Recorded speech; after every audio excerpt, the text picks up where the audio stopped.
దేవుని కోసం నీ కోసం బ్రతుకుతాను తండ్రి. అన్ని విషయాల్లో నీ కోసం బ్రతుకుతాను. నా విషయంలో మీరు ఆలోచించండి తండ్రి అంటే దేవుడు నీ మనవి ఆలకిస్తాడు.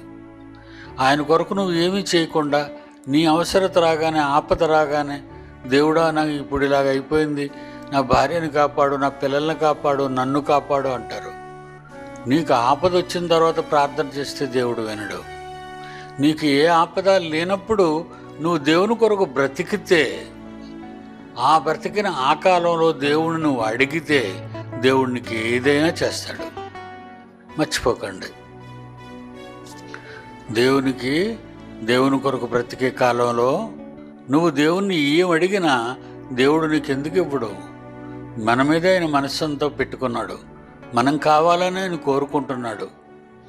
మన ఇష్టమే అతనికి ఇష్టంగా ఉంది కనుక మనకి ఏమి లోటు చేశాడు ఈరోజు ప్రకృతిలో.